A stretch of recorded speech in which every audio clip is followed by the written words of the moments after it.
So now it's my turn to introduce our speaker. And I want to kind of start off off on a tangent and say, who is really competitive in this room? Are you a competitive person? Okay. I think who's pretty laid back and it's just whatever. All right. We have some people who are not selecting either one. Maybe they're both. Maybe both, depending on the situation. So I was going to say, if you're super competitive, you probably don't want to invite Breanna to your Halloween costume contest. You're not going to win. You might want to hire her to make your costume or to body paint you, because then you'll win. But if you're laid back, you should invite her because she'll be the talk of the party and she'll really shine and create something interesting. Breanna is a freelance, but graphic designer and illustrator. She got really into body painting, and then that talent transitioned into apparel wear, which Amy was saying there's some available at the front. I'll let her share all the details. Here's Breanna Cooke.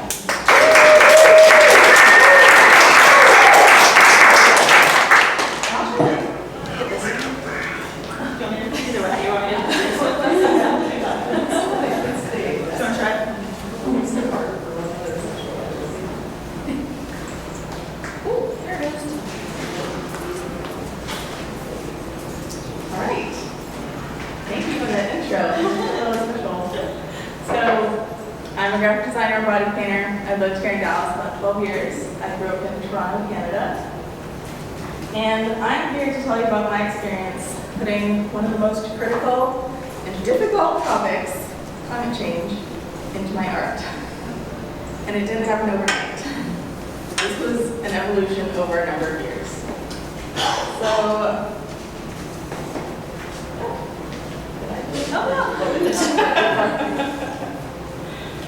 So this is what I'm known for. A lot of people remember me as the crazy wild costume person. I'm really into Halloween. I was really into cosplay for a while. I started adding body paint, and it totally changed the way people reacted to my costumes. I was a totally different character. And then it changed how I interacted with people. I was way more comfortable talking to people. The introvert that I am was suddenly, hey, I can be this other character. I want to be myself. This is great. I love this. So that's some of what I'm known for. Then I started taking some of my costumes and body paint and making those into printed apparel so I could keep wearing my costume but also be out in the normal world. And so that other people could wear part of my costume and body paint too. And then I've also done things like underwater photo shoots with body paint. Yes, she's underwater, those are bubbles of her breathing. And I also take a lot of inspiration from underwater, fishy, scaly, ocean creatures. It's just been a recurring theme in my art, even from when I was really little. So this is all the background that you need to know as we go back in time to 2015. I attended this event called New York City Body Painting Day. We had to paint 100 models outside in a park in July. It's really hot. And then we go parade around New York City on a double-decker bus and get out at all these stops, and everyone is just in awe of all these body painted people. And it's so cool, and it's a celebration of our human bodies.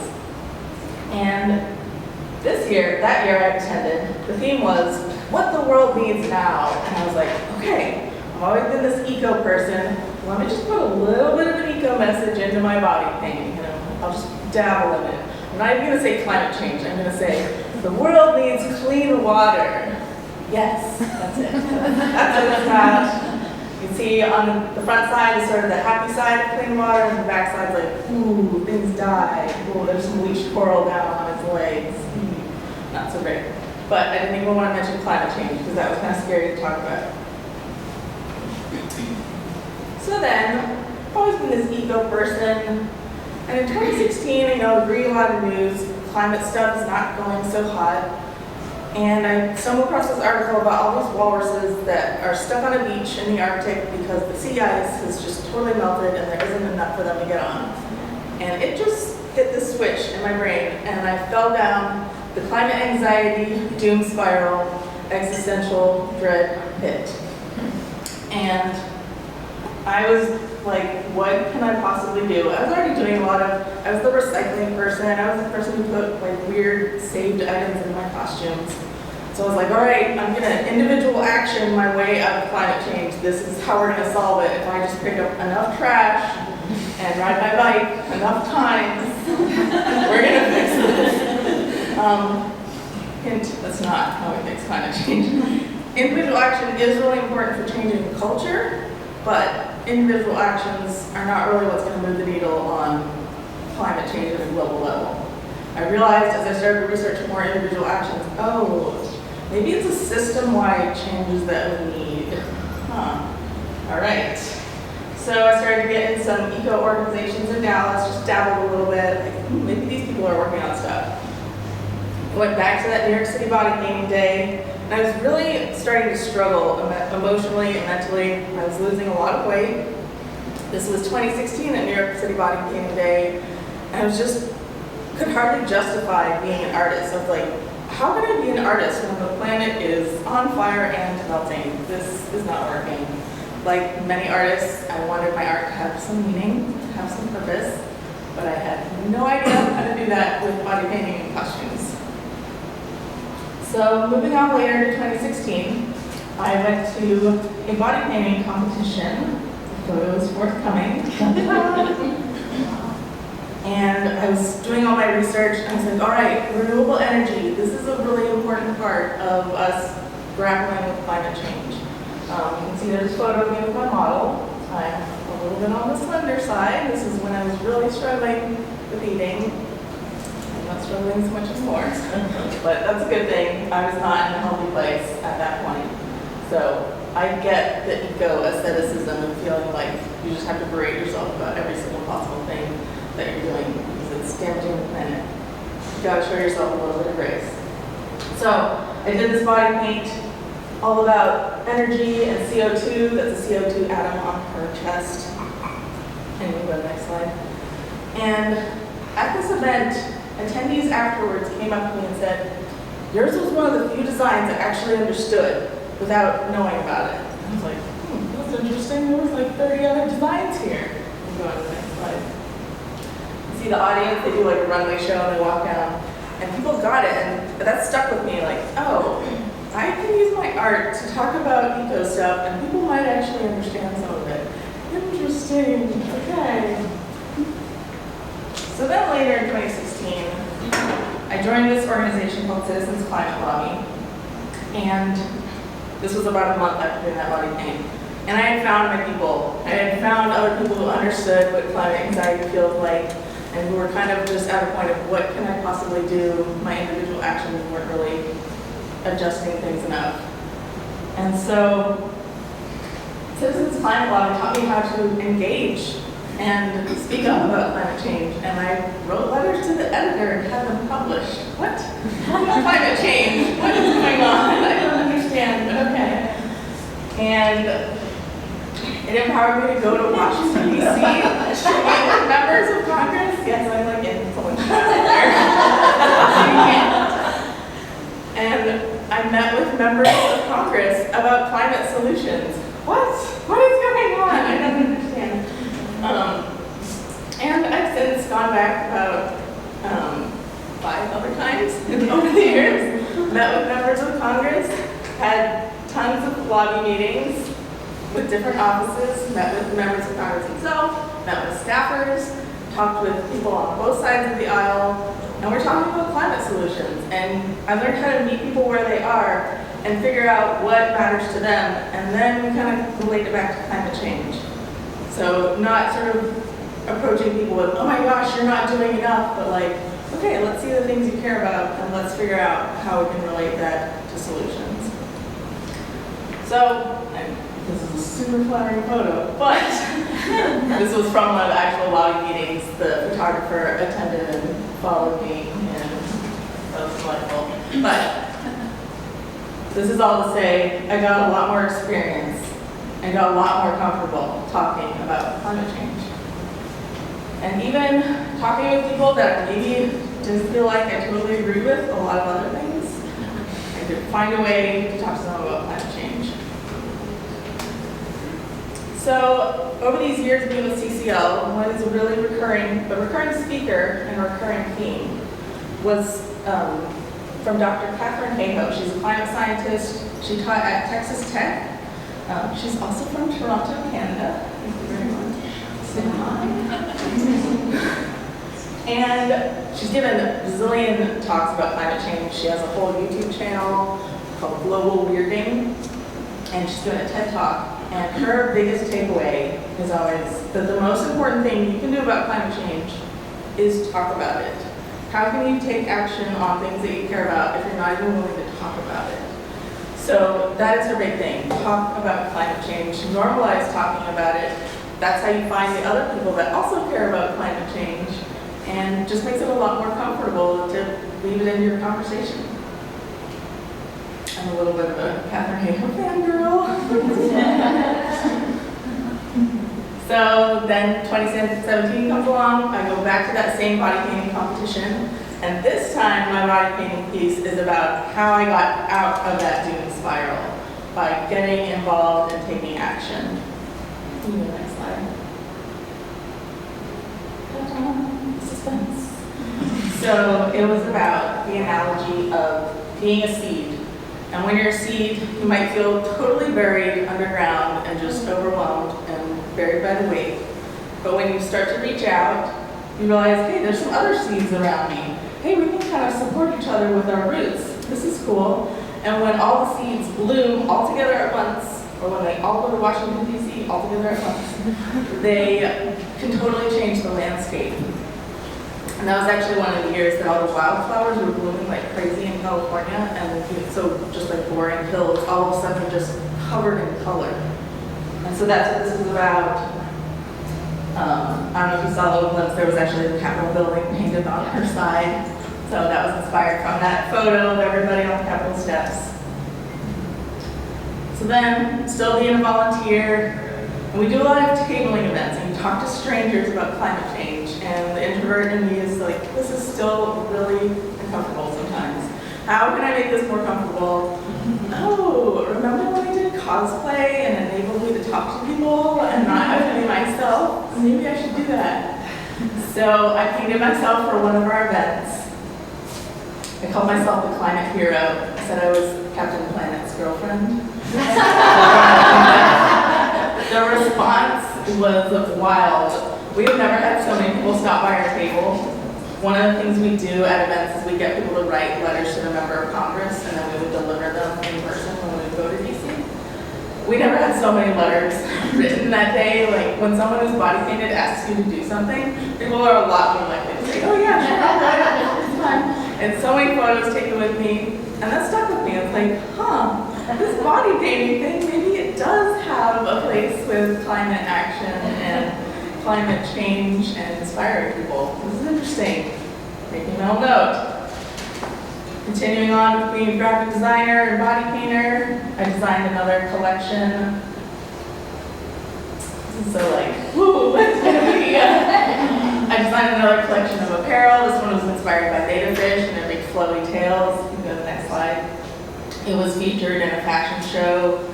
I designed my stuff digitally, but it definitely is inspired by the way I body paint, so that you can kind of wear the body paint. Next slide. And then I blend that apparel back with body paint, which is kind of like, ooh, what's apparel? What's skin? This is cool. And just really covering the whole body with either apparel or body paint, and this kind of became one of my like signature things of let's blur the lines between what's body paint, what's fabric, and let's wear the body paint as fabric. So all these years have passed, and I've come to these two pieces of the puzzle. Talk about climate change. Okay, got it. Body painting gets people talking. Okay, got it. How am I going to blend these two things together, though? I'm not sure. Then, along in 2019, I stumbled across this campaign on Instagram. It's called Glowing, Glowing, Gone. It was put together by the Ocean Agency. Next slide. And it was inspired by the filming of the movie Chasing Coral. I don't know if you've seen it. It's on Netflix. I think it's still on there. So while they were filming, they documented this phenomenon they'd never seen before. And the corals were fluorescing in either a purple, you can go next slide, yellow, next slide, or a vibrant blue. And it turns out they were fluorescing as like a sunscreen to protect themselves from ocean heat waves. And they were fluorescing before they unfortunately bleached and died. So, the Ocean Agency took this concept, they teamed up with Adobe and Pantone, and they devised these colors, they call them the colors of climate change. And they invited artists all over and brands to use these colors in their work. And I was just like, oh my goodness, this is the framework I needed. Something visual and vibrant, and it's about graphic design, and I can incorporate my body painting. This is perfect. So this was what my vision was going to be for my project to take part in this campaign. I was going to do a photo shoot underwater with body paint, with apparel, and share those pictures with the world and give people a way to talk about climate change when they saw these wild and crazy photos. This is a very, very, very rough sketch. Don't judge me too harshly, but it's one of the few sketches I somehow still had. So, worked out my design. Okay, it's going to be all coral and all the colors. Next slide. I designed the coral pattern on my iPad. I do a lot of my illustration stuff in Procreate. And then I did version after version after version to get the pattern correctly on the model. And then one of the pieces of this collection that was important to me was trying to make it as eco-friendly as I possibly could. But that is no small task when you're just an artist of one trying to make some apparel that is eco-friendly. And I researched and I researched and I researched. I really wanted to do something like, oh, maybe I can get one of those like the Tencel fabric that's made out of eucalyptus or stuff that's made from hemp, but it's just not available. So I was able to settle on the fabric made from recycled plastic bottles. It's not perfect, yes, it's still plastic, but it was a step in the direction that I wanted to go. I found a manufacturer in Arizona who would make me a limited run of the apparel because I usually use print on demand and they did not have that fabric until this year. So this is 2019, so I had to order all the inventory in advance to do this project. And I would go through phases of falling back into my old habits of, oh my gosh, it's not perfect enough, it's not eco enough, I should just not do it, this is like stupid, it's not even worth doing. But this quote from Anne-Marie Bono kind of summarizes how I had to remind myself.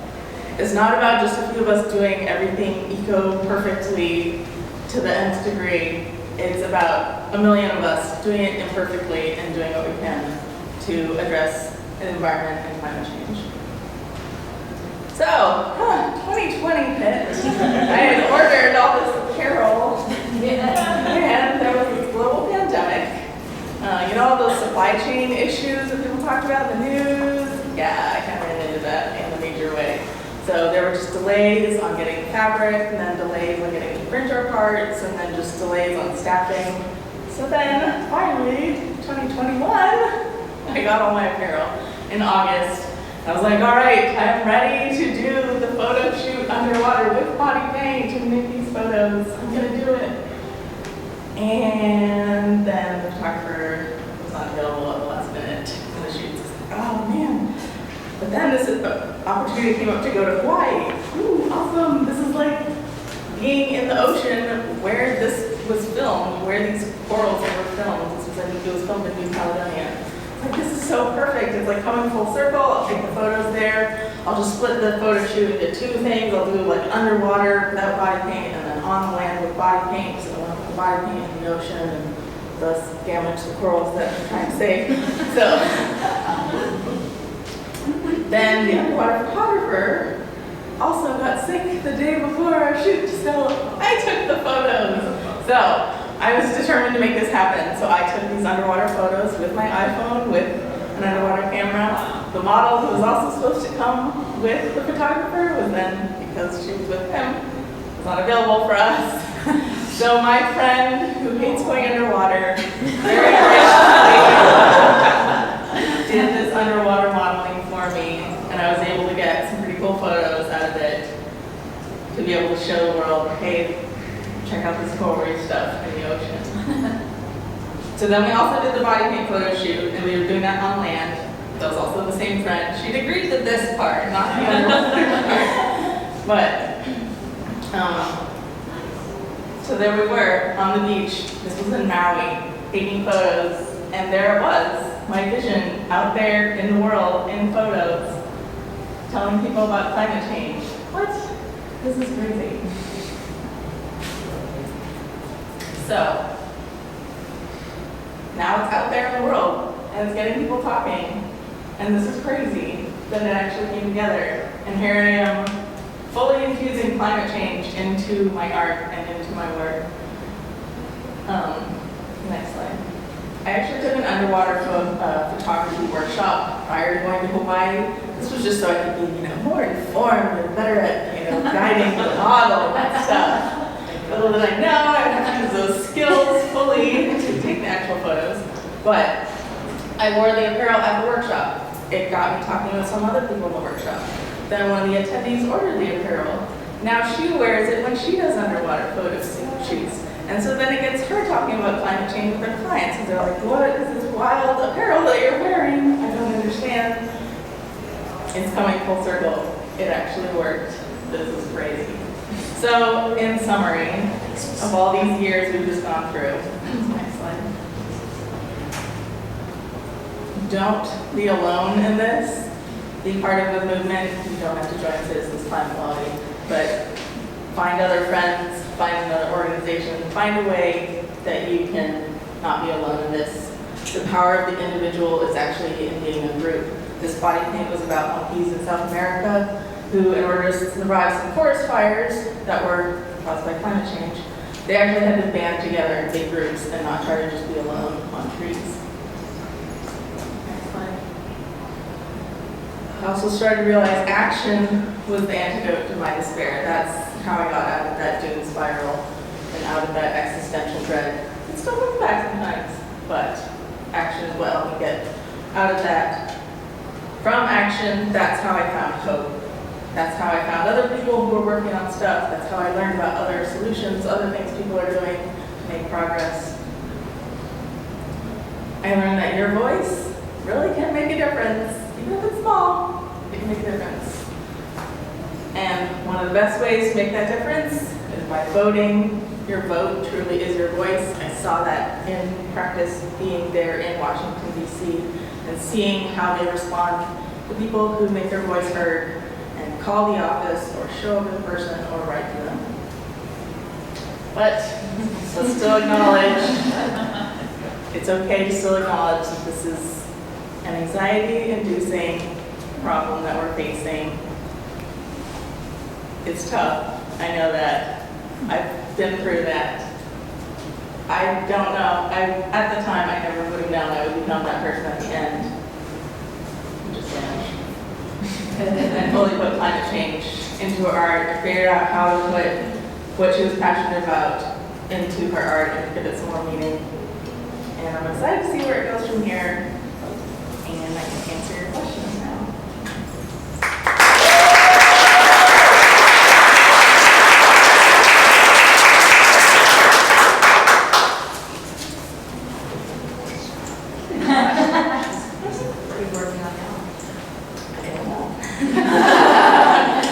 So I've quite literally finished this thing this year. That was when I kind of was able to launch everything, and I kind of been like, okay. And I was like, a 30-year project. Let's take a beat and figure out what's next. So yeah, thanks for asking. Yeah. The things that are on the heads, Yeah. what is that? Is that fabric with stuffing in it, or what are the, how do you do that? So that's, those foam roller hair curlers that are small. So I made that with that. I covered it with this foam sculpting clay that I have. I just have all this assortment of weird crafting products in my house. But that's how I made that. It's on a base of of felt, and then she has a little French braid down the middle of her head, and then it's pinned onto her braid.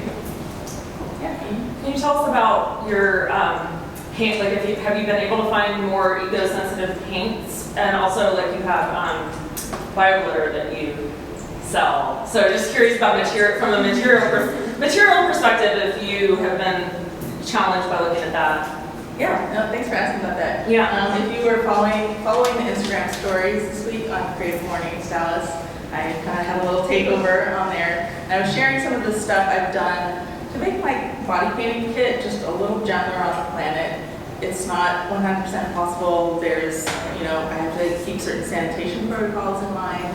So I do have to have some stuff that's disposable, but I've done things like switch to bamboo paper towels, or I have biodegradable nitrile gloves, so they break down a lot faster. I make sure all my cotton swabs are either bamboo or paper. Stuff that can be biodegradable and gentler is what I'm always looking for. My body painting makeup, it's all makeup grade paint. This isn't like acrylic paint you get at the craft store or the paints you get at those Halloween stores. It's all makeup grade. It's also FDA approved, so it's as safe as it can possibly be, but it's not necessarily like all natural materials. Like the alcohol, the airbrush paints that I use underwater are alcohol based. That's what allows it to stick to your skin underwater. I also, a few years ago, I switched over to biodegradable glitter in my body painting kit. When I started to realize, this is like not so great for the environment. There's sort of two lines of biodegradable glitter. There's the ocean safe biodegradable glitter, and that stuff breaks down pretty quickly. It's a lot more limited in colors and in its shine. And then there's also biodegradable glitter that's made from plant cellulose, and that stuff is compostable, but in an industrial environment. So when it gets filtered out of the water in an industrial composting of all our stuff, that's where that's going to break down. So that's the stuff that I have predominantly. I have some of both. If someone's not going in the water, I tell people don't wear this stuff in a lake or an ocean, please. This is just for going down your drain. But try and wipe some of it off if you can. But I started making my own mixes because I was sort of getting some from here and getting some from there, mixing it together. And people were like, where do you get it? And I was like, 5 different places. So I started just making my own mixes. You can actually get those mixes at my little kiosk. There's a silver one and a gold one. It's kind of limited, sort of the colors I can do with glitter, but I'm okay with that. I'd rather be a little gentler on the planet than have the full spectrum of colorful glitter. If it's something that's not even going to go down the drain, I still have some of my old glitter, and I'm not going to waste that stuff. So if it's part of a costume piece and it's going to be glued down the cover, that's when I'll use some of that older glitter that's made from polyester and balsam. How long does it take you to paint one person? It really depends on the level of detail and the amount of coverage. So it can take anywhere from an hour to 2 hours to 6 hours to 8 hours. I've maybe painted people for 12 hours.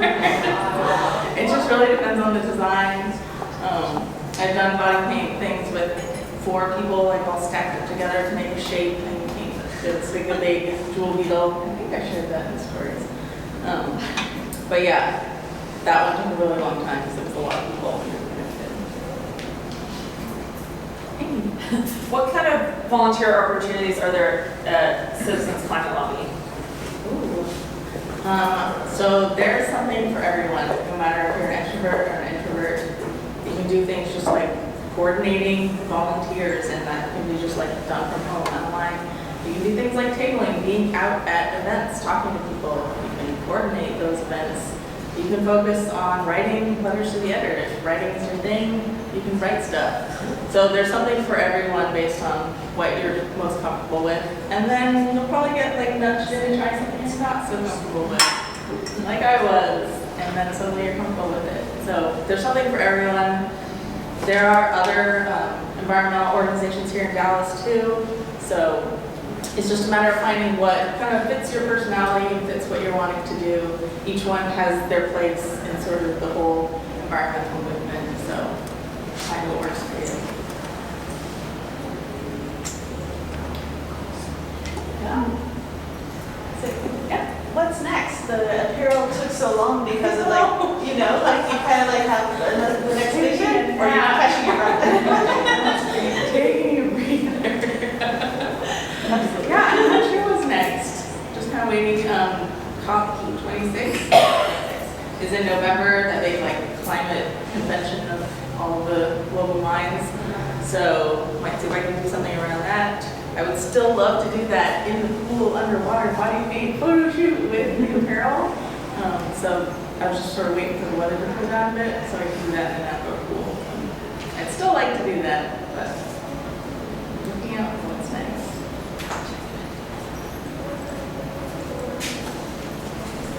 I think that's it. Thank you so much. Yeah.